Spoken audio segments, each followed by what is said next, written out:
Luiz Barsi costuma dizer que não tinha nada de bonito na sua pobreza. O pai morreu quando ele tinha 1 ano de idade por causas que nunca foram muito bem explicadas. Diz a lenda que ele engoliu uma sementinha de pimenta que grudou no seu estômago e provocou uma úlcera. Precisou de cirurgia e ele fez uma operação que foi um sucesso, mas um descuido no pós-operatório pôs tudo a perder. Dizem que se ele tivesse recebido os cuidados apropriados de enfermagem, teria sobrevivido. Mas dizem também que o avô do Barsi se negou a pagar por esses cuidados ao filho e depois acabou se arrependendo.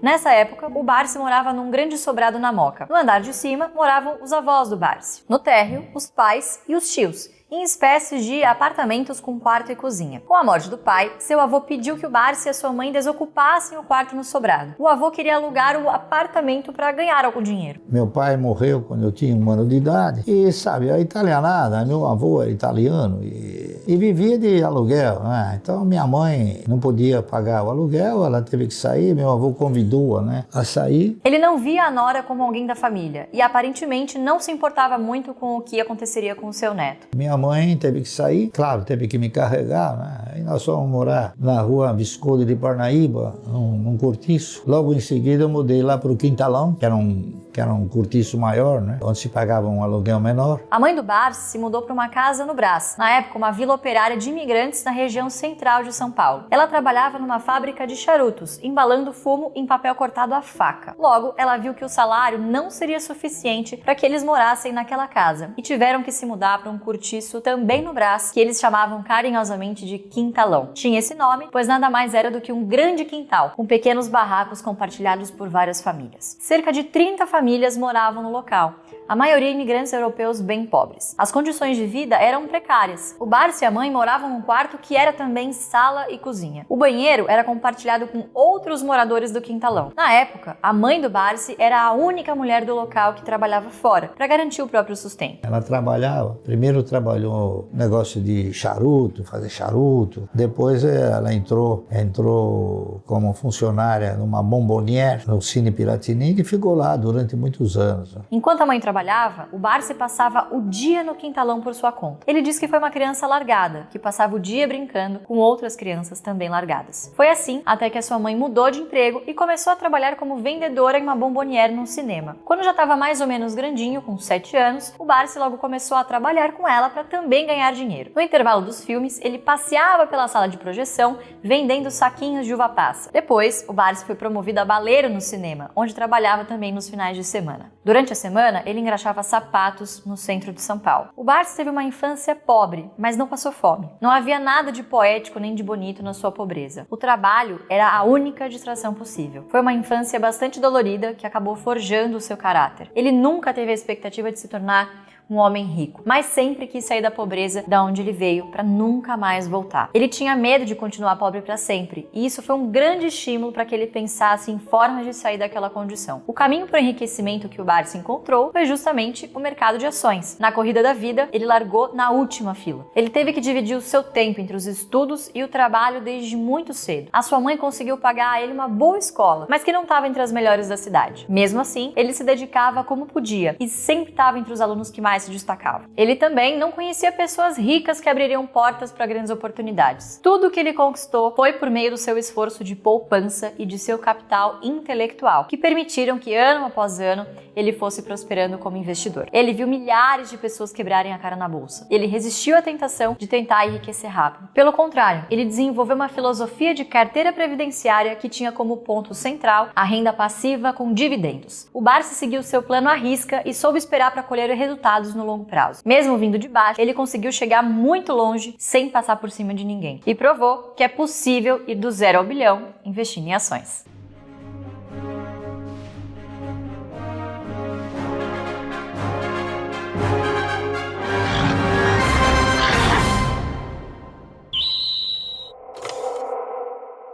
Olá, nós somos Felipe Ruiz, Fábio Baroni e a Luiz Barsi, sócios do AGF, uma empresa de educação voltada a preparar investidores para vencer na bolsa. Nessa aula magna gratuita, que está dividida em 4 partes, você vai conhecer o método de investimentos do Luiz Barsi. Você vai entender em detalhes como que o Barsi construiu toda a sua fortuna e vai aprender como você mesmo pode seguir os passos do Barsi para também prosperar no mercado acionário. O Barsi usa a mesma ferramenta que os maiores investidores do mundo para ganhar dinheiro na bolsa, o Value Investing. O Value Investing é a técnica para você identificar as grandes barganhas do mercado acionário. Diversos bilionários são Value Investors, como Warren Buffett, Charlie Munger, Peter Lynch e Seth Klarman. Assim como o Barsi, todos esses grandes investidores fazem questão de pagar barato ao investir em ações. Mas o Value Investing do Barsi tem uma especificidade. Ninguém é tão obcecado por dividendos quanto ele. Porque as ações de dividendos, historicamente, garantem um retorno muito superior à média do mercado, com um nível de risco abaixo da média do mercado. Nessa primeira aula do método Barsi 2.0, você vai ver o próprio Barsi explicando como funciona o seu Value Investing com foco em dividendos. Já na segunda aula, que será liberada nesta quarta-feira, você vai entender por que o mercado de ações é muito mais seguro que a renda fixa e outros investimentos. Isso é o oposto do que todo mundo diz para você. O Barsi costuma dizer que se você paga barato por empresas que distribuem dividendos gordos e tem paciência para poder esperar o investimento produzir os seus resultados, é simplesmente impossível perder dinheiro com ações. Você com certeza deve conhecer alguém que já perdeu bastante dinheiro na bolsa, não é verdade? Mas o Barsi diz que as pessoas têm prejuízos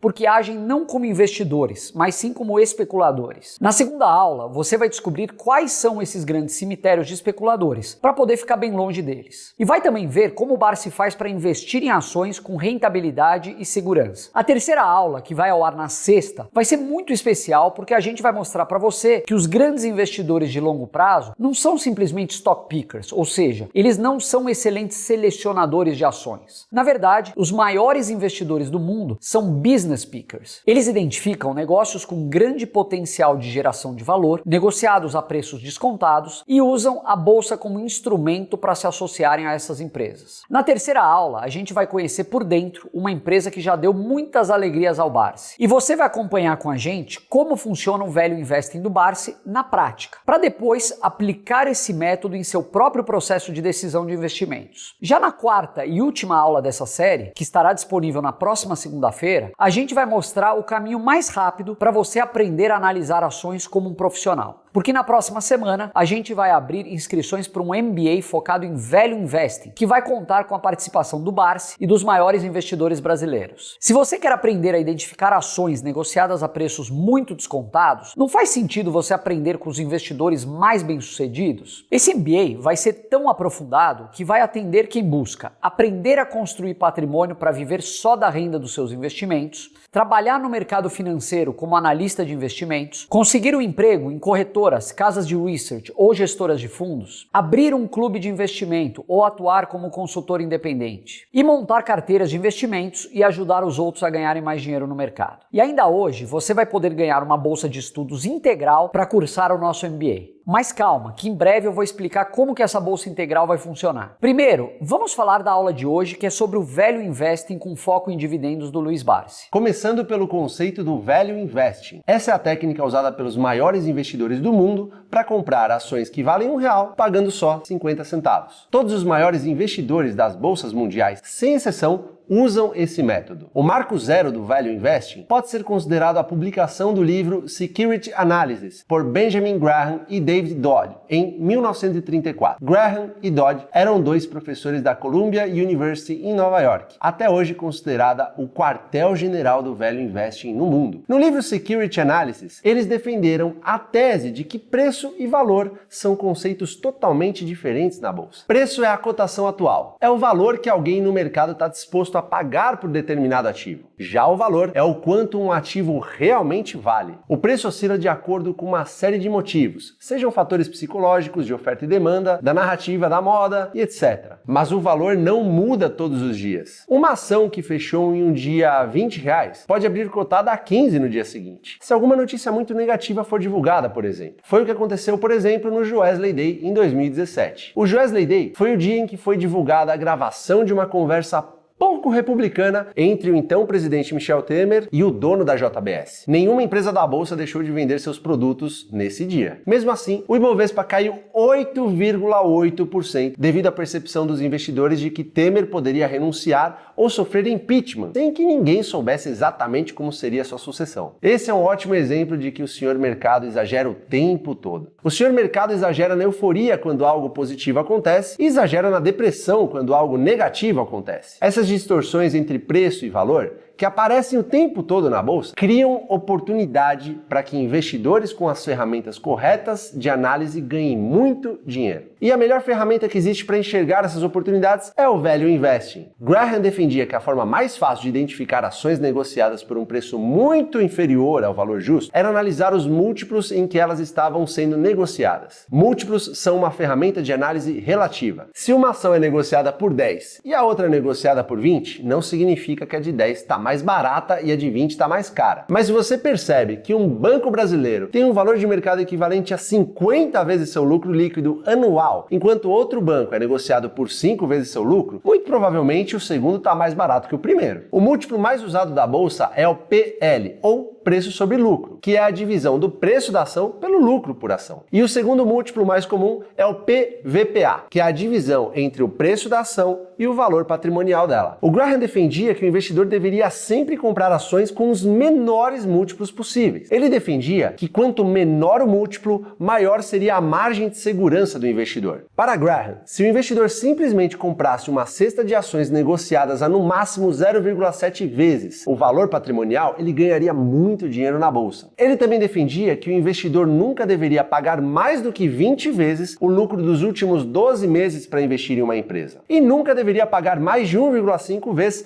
o valor patrimonial por uma empresa. Esse apego a pagar múltiplos baixos fez com que a estratégia do Graham ficasse conhecida como investimento em cigar butts. Cigar butts, em inglês, são bitucas de cigarro. Bitucas de cigarro são algo que todo mundo joga fora. Investir em cigar butts é comprar as empresas mais largadas da bolsa, ou seja, aquelas que ninguém mais quer ou está vendendo a preço de banana. O maior discípulo de Graham foi Warren Buffett. Buffett foi aluno de Graham na Universidade de Columbia e depois trabalhou na firma dele de investimentos por muitos anos. Durante suas 2 primeiras décadas como investidor, Buffett seguiu a filosofia de investimentos do Graham. Mas depois que ele se tornou um homem rico, gerindo muitos milhões de dólares, uma coisa importante mudou em seu jeito de investir. Ao invés de preferir as ações com os menores múltiplos da bolsa, Buffett começou a procurar preços descontados entre os melhores negócios dos Estados Unidos. Ele entendeu que por trás de ações negociadas a múltiplos muito baixos, geralmente havia negócios ruins que poderiam continuar baratos para sempre. E Buffett começou a dar preferência a investir nas empresas que mais criam valor. Essa mudança do Buffett ocorre depois que ele se aproxima de Charlie Munger, que até hoje é o seu parceiro inseparável nos investimentos. Munger convence Buffett de que se ele quer investir em determinados negócios por décadas ou às vezes até para sempre, é preciso escolher empresas que não vão falir e vão seguir crescendo. Munger sempre diz que o dinheiro grande não está na compra e na venda, mas sim na espera. Luiz Barsi bebe na fonte dos maiores gurus do Value Investing. No método que ele desenvolveu, tem um pouco do Graham e também um pouco de Buffett. Do Graham, ele pega principalmente a importância de pagar barato por ações. Do Buffett, ele pega o apreço por negócios que tendem a perdurar por décadas. Mas o Barsi acrescenta um ingrediente próprio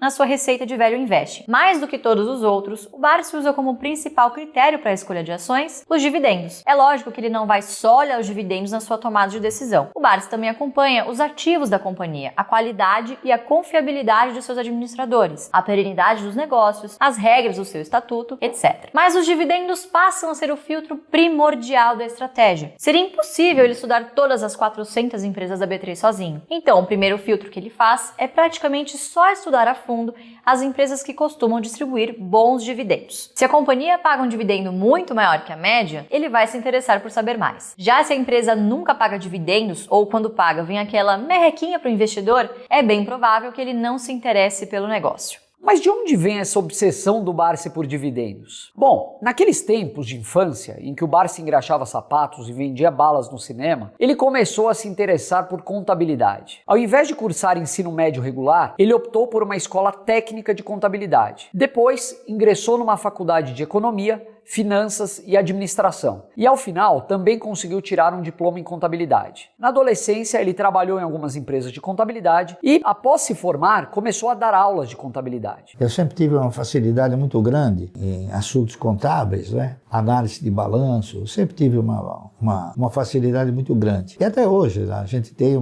essa facilidade, né? Foi por força de estudo, de fazer auditoria. Com 20 e poucos anos, ele trabalhava numa empresa de contabilidade chamada Ratio. Lá ele visitava muitas empresas e fazia varreduras em seus livros contábeis. Conversando com diretores dessas empresas, o Barsi foi entendendo o que é ser dono de um negócio e o que é benéfico ou prejudicial à sua saúde financeira. Ele também aprendeu sobre algo que considerou maravilhoso: os dividendos. O Barsi sabia que quando uma empresa abre o capital e passa a ter ações negociadas em bolsa, ela está buscando dinheiro para financiar os seus planos de expansão. Quando essa empresa prospera e passa a dar lucro, esses lucros são distribuídos entre os sócios. Naturalmente, o próprio dono tem o seu quinhão, mas os acionistas minoritários, que o Barsi gosta de chamar de pequenos donos das empresas, também são beneficiados por essas distribuições de dinheiro. Na época, o Barsi não se sentia preparado para ter um negócio próprio, nem tinha capital para isso. Mas ele entendeu que a bolsa permitia que ele se tornasse sócio de excelentes negócios, comprando ações e coletando dividendos. Reinvestindo os dividendos recebidos, seu patrimônio cresceria de duas formas. Em primeiro lugar, ele acumularia um número de ações cada vez maior, mas ele também se beneficiaria da tendência natural de valorização das ações no longo prazo. A mágica dos dividendos é a soma dessas duas alavancas de crescimento. Foram a valorização das ações e o reinvestimento dos dividendos que permitiram que o Barsi fosse do 0 ao bilhão nas últimas 6 décadas. Já já a gente vai explicar em detalhes como é que é o processo de seleção de ações do Barsi. Mas antes, eu queria deixar alguns avisos muito importantes. O primeiro é que somente quem tiver cadastrado pode ganhar uma série de presentes ao longo dessa nossa aula magna gratuita. Se você já está recebendo nossas mensagens de WhatsApp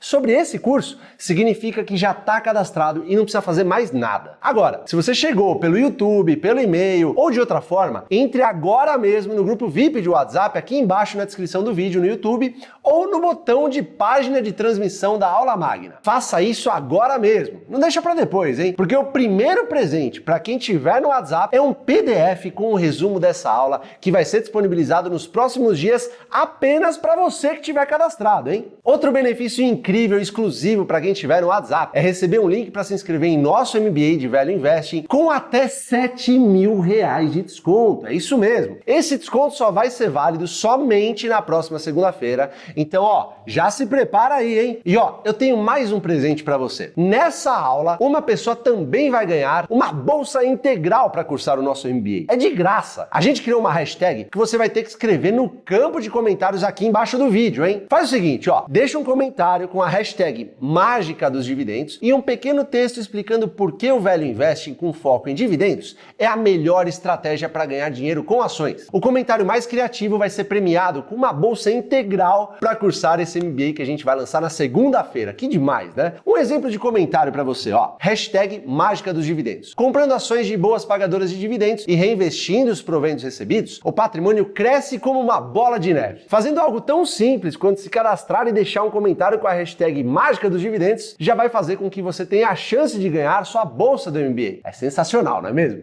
Então faz o seguinte, pausa essa aula aqui, pausa agora, entra no nosso grupo de WhatsApp e já deixa seu comentário agora mesmo. Bom, esses eram os avisos. Agora eu vou explicar como o Barsi deu seus primeiros passos no mercado acionário. Em 1968, quando o Barsi estava prestes a completar 30 anos, ele começou a frequentar a Bolsa de Valores. Mesmo com pouco dinheiro para investir, ele ficava estudando o comportamento do mercado e se apaixonou pela ideia de comprar ações com vista a obter dividendos. O Barsi sentia que dentro dele havia um apetite a risco, que seus empregos como contador não saciavam. O fascínio dele pela ideia de receber dividendos foi tão grande que logo ele largou seu emprego e passou a ir à bolsa todo santo dia. O Barsi tinha muito medo de voltar a ser pobre quando ele se aposentasse e não pudesse mais trabalhar para se sustentar. Ele não acreditava que a Previdência Pública garantiria uma aposentadoria digna para ele. Ele sabia que tinha ao menos 30 anos de trabalho pela frente para fazer seu pé de meia. Ele pensava em poupar um pouco de dinheiro todos os meses e aos poucos construir uma carteira de investimentos que suportasse todos os seus ganhos no futuro. Ele estudou diversas formas de montar essa carteira previdenciária: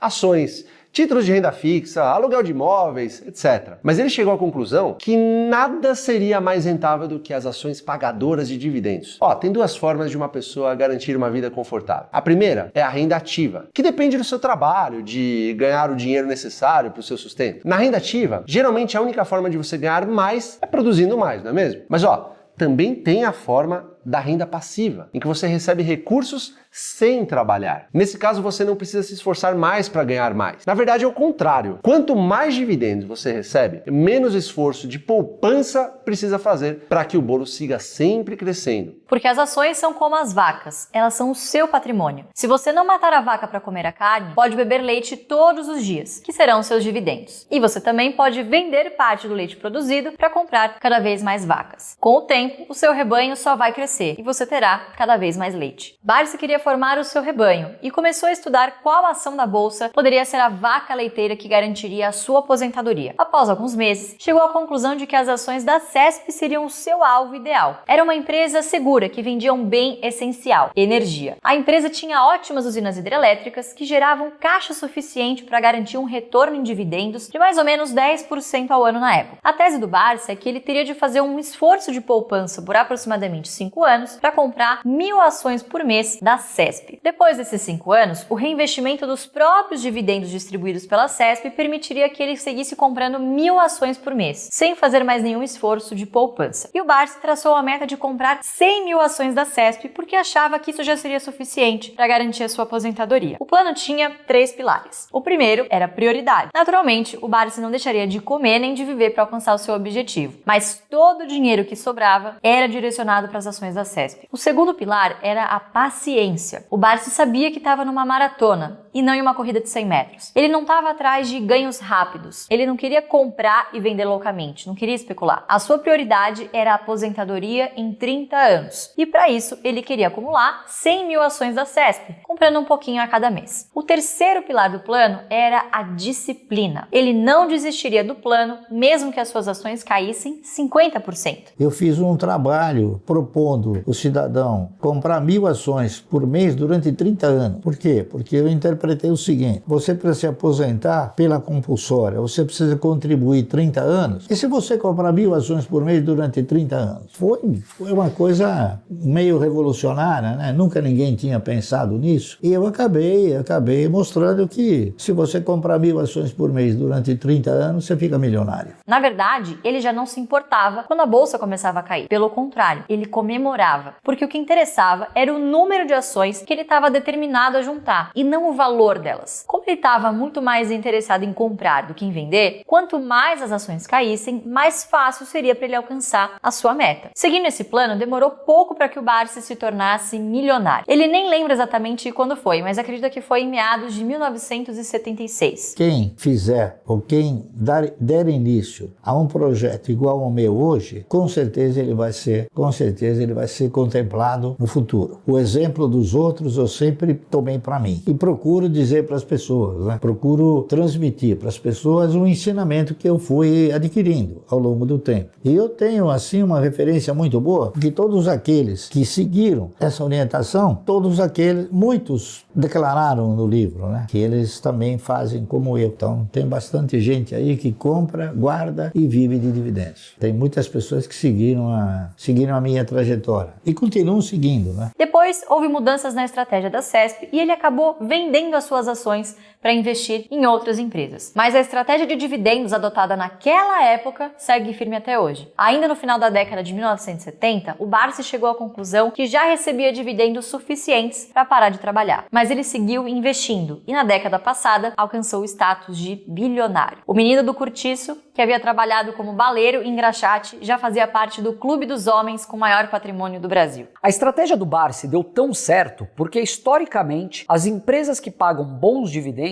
acabam garantindo ao investidor retornos muito maiores que a média. E não é só isso. Empresas de dividendos também têm volatilidade menor, ou seja, o investidor acaba correndo menos riscos. Esse gráfico mostra o retorno do Ibovespa em amarelo contra o retorno do índice das ações que mais pagaram dividendos em azul. Desde 2011, o Ibovespa acumulou um retorno de só 72%. Já o IDIV, que é o índice de dividendos, teve um retorno de 173%. O Ibovespa só não tomou uma surra ainda maior porque tem muita empresa pagadora de dividendos no índice. Um estudo dos professores Orleans Martins e Felipe Pontes, da Universidade Federal da Paraíba, detalha bem essa performance superior das ações de dividendos. No livro O Investidor em Ações de Dividendos, os dois professores analisam o comportamento das ações de todas as empresas brasileiras que pagaram dividendos entre 2005 e 2019. No período, todas as ações negociadas na B3 que pagaram algum dividendo tiveram um retorno anual médio de 12% ao ano. Já o retorno em dividendos anual foi de 3,9%. Os professores dividiram as ações do estudo em dois grupos: aquelas que tiveram um retorno em dividendos maior que 3,9% ao ano e as que tiveram um retorno em dividendos igual ou menor que 3,9%. O retorno das ações do grupo que paga mais dividendos foi de 21,7% ao ano. Já o grupo com menores dividendos rendeu apenas 4,6% ao ano. As ações que pagam bons dividendos renderam quase 5 vezes mais. A consistência dos retornos superiores também impressiona. O retorno das ações com os maiores dividendos foi maior que a do grupo com menores dividendos em 14 dos 15 anos analisados. Além disso, as ações com maiores dividendos também apresentaram comportamento mais defensivo, expondo o investidor a menores riscos. As ações com os maiores dividendos só apresentaram retorno negativo em 2 dos 15 anos analisados. Já o Ibovespa teve retorno negativo em 5 desses 15 anos. Talvez você não tenha se convencido que a estratégia de dividendos é a melhor, porque o estudo considera apenas um período de 15 anos no Brasil. Então vamos olhar para os dados lá de fora, onde as séries históricas são bem mais longas. Autor do livro Dividend Investing: Strategy for Long-Term Outperformance, ou em português,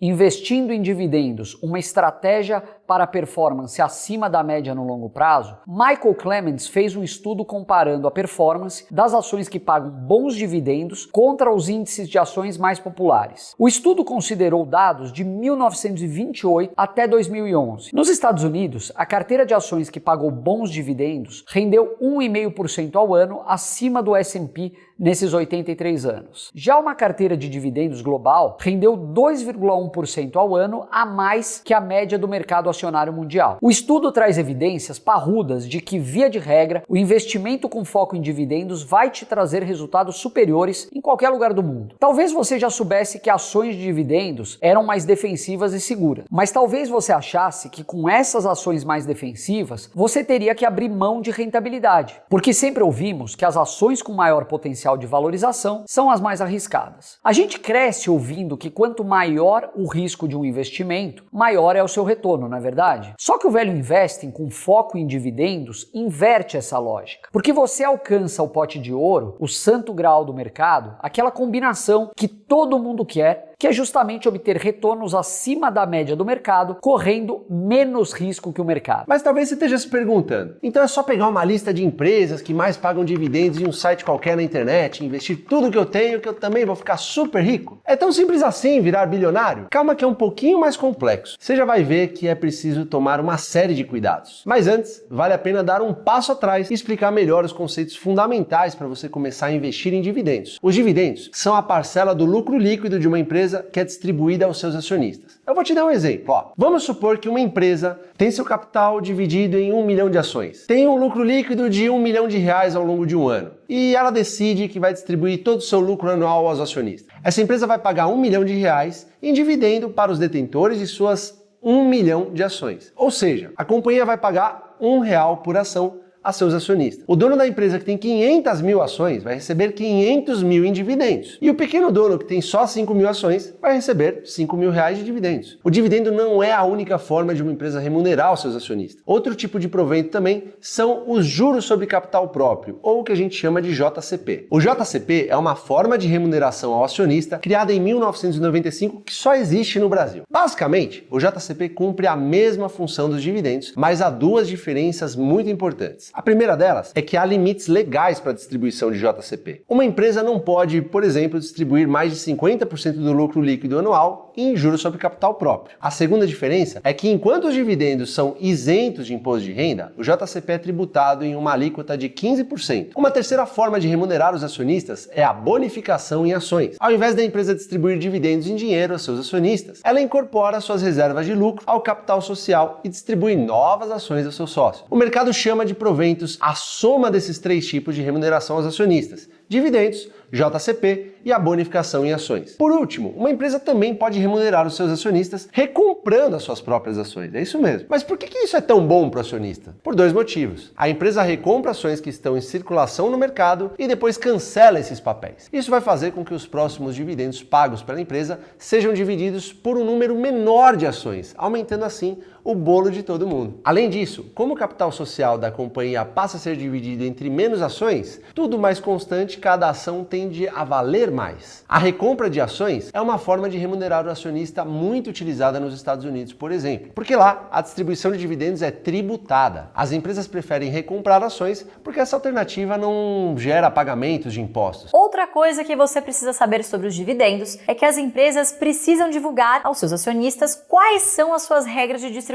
Muitas vezes as ações preferenciais dão direito a um dividendo maior que as ações ordinárias. Para você não errar, geralmente o código de negociação das ações preferenciais termina em 4, por exemplo, Petri 4. Já o código de negociação das ordinárias termina em 3, por exemplo, Petri 3. Se você quer saber se um tipo de ação paga mais dividendo que outro nas empresas onde investe, deve ler o Estatuto da Companhia. No caso da Eletrobras, por exemplo, as ações preferenciais garantem ao acionista 10% mais dividendos que as ordinárias. O Estatuto também estabelece o dividendo mínimo obrigatório a ser distribuído aos acionistas. A Lei 6.404 de 1976 instituiu o dividendo mínimo obrigatório. Ali está escrito que o Estatuto de toda empresa da Bolsa precisa definir qual vai ser o dividendo anual mínimo a ser distribuído. O dividendo pode ser um percentual do lucro líquido, um percentual do EBITDA, um percentual do fluxo de caixa. Caso o Estatuto da Companhia seja omisso e não preveja nada disso, a lei estabeleceu que o dividendo mínimo obrigatório será de 25% do lucro líquido. A maioria das empresas acabou adotando essa regra de 25% como lucro mínimo. Mas o Magazine Luiza, por exemplo, definiu o dividendo mínimo em 15% do lucro. A Vale estabeleceu que seria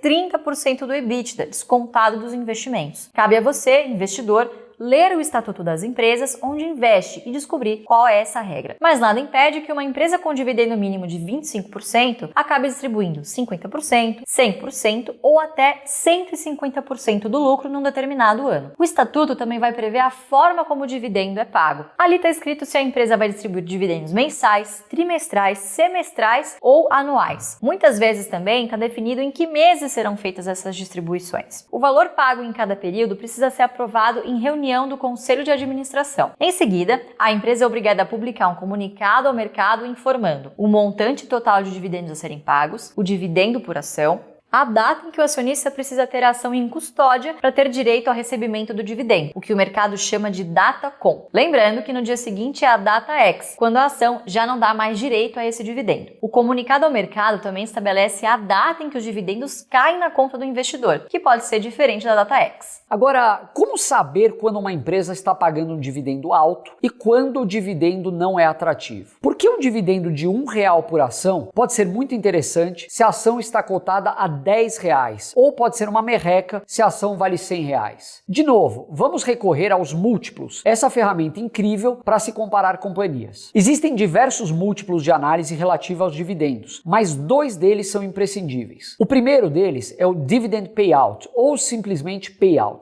Esse múltiplo é calculado pela divisão dos lucros distribuídos na forma de proventos pelo lucro líquido total da companhia. É importante entender que só uma parcela do lucro é distribuída pela empresa aos acionistas. Parte do lucro também pode virar investimento em expansão das operações, na aquisição de outras empresas, no pagamento de dívidas, etc. O payout é o percentual do lucro que é pago como dividendos. O Barsi tem preferência com empresas de payout alto. Inclusive, ele tenta entender quais são os interesses do controlador e gosta de se associar a donos incentivados a distribuir uma parte maior dos lucros aos acionistas. Por exemplo, o Banco do Brasil precisa distribuir dividendos elevados para ajudar a sustentar a Previ, que é o fundo de pensão dos funcionários do banco. A Auren Energia é controlada pela Votorantim, que por sua vez é controlada por uma família que também gosta de receber dividendos. A Taesa distribui dividendos elevados para ajudar uma das suas controladoras, a CEMIG, a controlar sua alavancagem. O Santander Brasil distribui dividendos altos para abastecer os cofres da sua matriz, na Espanha. E por aí vai. Estudos mostram que no Brasil, em empresas controladas por famílias, geralmente o payout é maior. Essas empresas não têm um payout elevado para beneficiar os acionistas minoritários, mas os minoritários, como eu e você, podemos nos beneficiar desse fluxo de dinheiro que sobe para os controladores. O segundo múltiplo que você obrigatoriamente precisa entender se quer ser um investidor de dividendos bem-sucedido é o chamado dividend yield. O dividend yield dessa empresa é o retorno em dividendos dividido pelo preço da ação. Uma parte do mercado calcula o dividend yield dividindo os dividendos distribuídos nos últimos 12 meses pelo preço atual da ação. Já outros analistas projetam o dividendo esperado para os próximos 12 meses para chegar no dividend yield. É lógico que os analistas costumam defender a acurácia das suas previsões futuras, mas Warren Buffett já afirmou que não vê utilidades em múltiplos baseados em projeções futuras, pois eles criam uma aparente ilusão de precisão. O cálculo do dividend yield com base em dados passados tem outra vantagem. Ele é muito fácil de ser feito e está disponível gratuitamente em vários sites da internet. Para o Barsi, em tese, um dividend yield alto é muito melhor do que um baixo. Ele também costuma dizer que o retorno em dividendos não deve ser inferior a 6% ao ano. Essa é a mesma estratégia divulgada no maior best-seller sobre dividendos já escrito por um brasileiro. Estou falando do livro Faça Fortuna com Ações, do Décio Bazin, que foi, aliás, um grande amigo do Barsi. Bazin também defendia que, para ser considerado atraente, o retorno em dividendos deve ser no mínimo 6% ao ano. Esse seria o menor patamar aceitável para comprar uma ação hoje em dia. Mas não significa que você deve vender as suas ações se consultar um desses sites e perceber que o yield delas passou a ser menor que 6%. Porque o que deve ser mais importante para você é o chamado yield on cost, ou seja, o retorno em dividendos que você recebe comparado com seu preço médio de aquisição dessas ações. Vou dar um exemplo. Imagine que você compra ações a R$10, que pagam R$1 em dividendos anuais. Seu yield, portanto, é de 10%. Bem atrativo. Só que no ano seguinte, o mercado é tomado por uma onda de otimismo e essas ações passam a negociar a R$20, mesmo com o dividendo permanecendo estável, em R$1.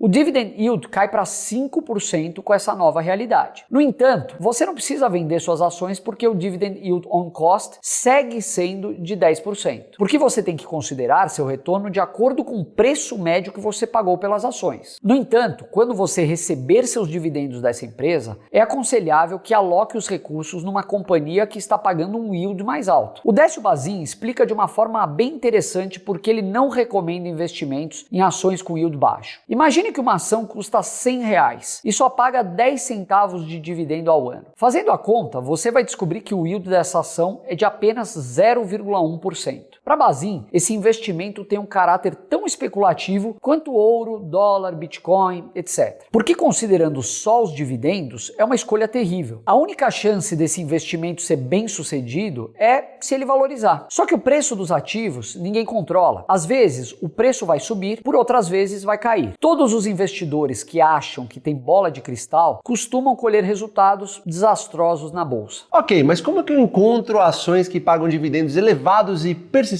Sites financeiros de notícias costumam divulgar listas das maiores pagadoras de dividendos da bolsa. Casas de análise, que o Barsi chama nada carinhosamente de casas de aposta, também costumam divulgar essas listas recomendando a seus clientes o investimento. Talvez você esteja se perguntando aí, então basta que eu siga essas listas e invista nas ações com os maiores dividend yields do momento para me dar bem? Infelizmente também não é bem assim. Considerado o papa do valuation de ações, Damodaran costuma dizer que embora múltiplos sejam fáceis e intuitivos, também são ferramentas fáceis de serem mal utilizadas. Porque você pode ser bem mal sucedido investindo nas ações com os maiores dividendos do ano passado. O que você precisa é identificar empresas que paguem dividendos atrativos, persistentes e crescentes. Muita coisa pode distorcer o dividendo de um único ano. A empresa pode ter constituído uma reserva de lucros generosa nos últimos 5 anos, por exemplo, pagando o dividendo mínimo obrigatório e decide distribuir tudo ao final desse último ano, por exemplo. O controlador da empresa pode estar precisando de dinheiro e toma dívidas em nome da empresa para pagar dividendos. O Barsi conta que na década passada, por exemplo, ele se equivocou ao investir investir em ações da Oi, porque ela estava pagando dividendos muito elevados, mas que não conseguiram se sustentar ao longo do tempo. Alguns indícios que você pode estar caindo na armadilha do dividendo alto, mas não recorrente. A empresa aumenta o payout para mais de 100% usando sua reserva de lucros. A companhia registra prejuízo e mesmo assim distribui dividendos usando sua reserva de lucros ou tomando empréstimos bancários. A empresa eleva o payout de 25% para 100% num ano para tirar seu controlador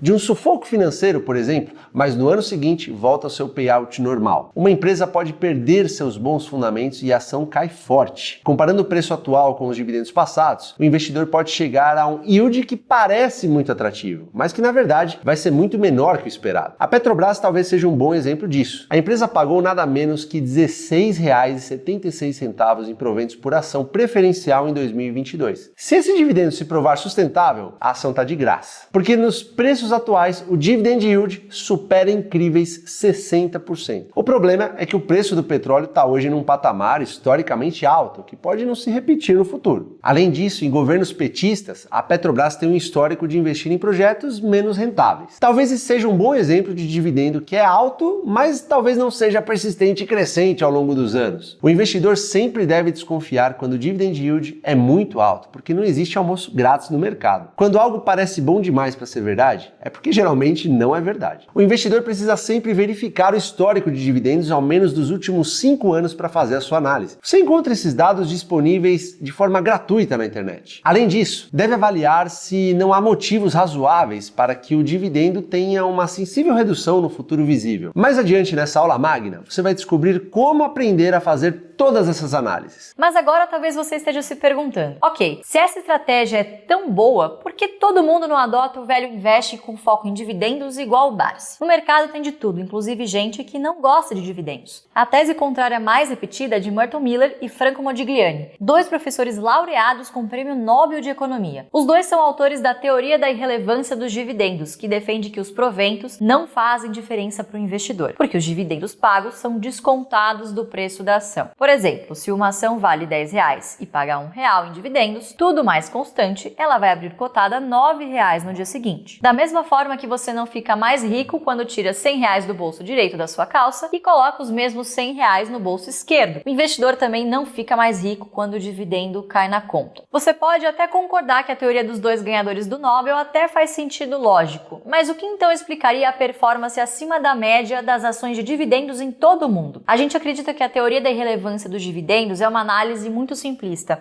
e, por isso, errada. Tem ao menos 7 motivos para que as ações de dividendos tenham um rendimento maior que a média. O primeiro fator é a teoria do pássaro na mão, inicialmente defendida por Benjamin Graham. A tese do professor de Colômbia é que mais vale um pássaro na mão do que 2 voando. Ou seja, para o investidor é muito mais interessante ter a certeza de receber parte do lucro de uma empresa hoje do que ficar na expectativa de que esse dinheiro seja reinvestido pela companhia a uma taxa de retorno adequada e gere um dividendo ainda maior no futuro. Graham defendia que qualquer investimento que uma empresa decida fazer hoje é só uma promessa de retorno futuro. Essa promessa pode ou não se realizar, mas hoje isso é só esperança ou especulação. Qualquer empresa pode contar ao mercado uma história linda sobre as suas perspectivas futuras, mas poucas de verdade conseguem elevar os seus dividendos todos os anos. Já o dividendo pago hoje é algo sólido e tangível que reduz o risco de um investimento futuro dar errado. Como a incerteza do negócio é menor, o custo de capital da companhia também fica menor e isso gera valor ao acionista. Graham admitia que isso era contraintuitivo e explicava assim o paradoxo. O valor de mercado de uma empresa é aumentado por meio da retirada de valor, o dividendo. O segundo motivo para a performance superior das pagadoras de dividendo é que essas ações tendem a cair menos nas crises. Porque quando o preço dessas ações cai muito, o dividend yield automaticamente fica mais interessante. Então, os investidores que recebem os seus dividendos correm para reinvestir o dinheiro nesses papéis,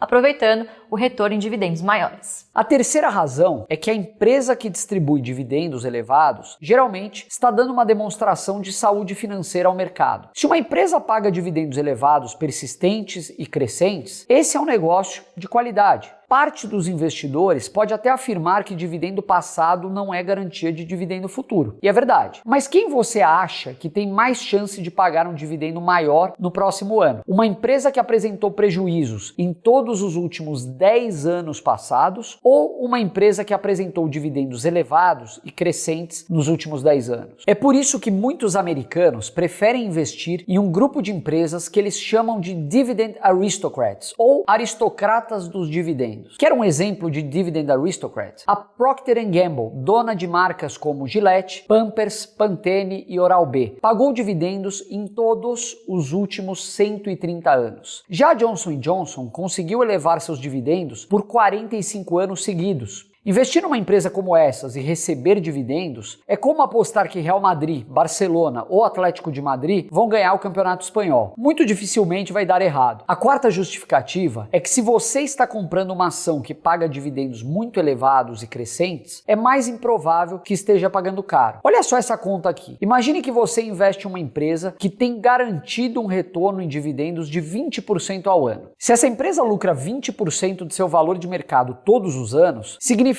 que ela negocia a 5 vezes lucro na bolsa, assumindo um payout de 100%. Como já explicamos anteriormente, não dá para cravar que o investimento vai ser bem sucedido apenas com a análise de 2 múltiplos. Agora, é inegável que uma ação que negocia a 5 vezes lucro e paga 20% de retorno em dividendos está barata demais quando comparada à média do mercado. Talvez haja um bom motivo para que a empresa esteja tão barata, e é preciso estudar caso a caso, mas as suas chances de se dar bem são muito maiores do que quando você investe em uma empresa que paga 0,1% ao ano em dividendos e precisa achar alguém que tope pagar ainda mais caro. A quinta justificativa para a performance superior das pagadoras de dividendos é que essas ações não são as preferidas dos especuladores. Elas não costumam disparar ou desabar em um dia ou em uma semana. Aliás, pelo contrário, elas têm aquele comportamento de subir devagar e sempre. Porque são as chamadas ações de viúva. Boa parte dos papéis em circulação são compradas por pessoas que têm interesse em manter a posição por muitos anos ou décadas. Como tem menos gente negociando diariamente, a liquidez e também o interesse dos especuladores de curto prazo acaba sendo menor. A conclusão é que o investidor tem menor chance de pagar um preço muito errado quando investe numa ação com esse perfil. A sexta razão para os investimentos em ações de dividendos renderem mais é muito contraintuitiva. A sabedoria comum diz que as empresas que pagam mais dividendos são aquelas mais maduras, que não têm tantas oportunidades de alocação de capital a taxas atrativas. Mas Robert Arnott e Clifford Asness, 2 bilionários gestores de fundos americanos, publicaram um artigo intitulado Surpresa: maiores dividendos igual maiores crescimentos de lucros. Nesse artigo, eles analisaram dados de 1946 a 2011 e mostraram evidências robustas de que as empresas que mais crescem são também as que mais distribuem dividendos. O mercado costuma repetir que as companhias que mais crescem são as chamadas empresas de growth. São companhias que estão no mercado em franca expansão e que abrem mão de lucro para crescer e ganhar escala rapidamente, com a promessa de lucrar muito mais lá na frente. Só que os 2 bilionários americanos provaram o contrário, que as empresas de dividendos crescem mais que as de growth. E uma das explicações é que essas empresas podem escolher muito bem os projetos de expansão que vão ser implementados e também podem entrar apenas naqueles em que a chance de dar certo é muito maior. O sétimo ponto que favorece os retornos superiores das empresas de dividendos é que essas empresas estão menos sujeitas a fraudes. Executivos inescrupulosos podem mexer nos balanços de suas empresas para inflar o lucro ou inflar o EBITDA. Muitas vezes isso acontece para que eles mesmos batam suas metas e recebam bônus, digamos, mais poupudos. Mas truques contábeis não servem para pagar mais dividendos. É preciso ter dinheiro em caixa para distribuir dividendos. O investidor não fica imune a fraudes com ações de dividendos, mas as chances de ser enganado diminuem. Bom, nessa aula de hoje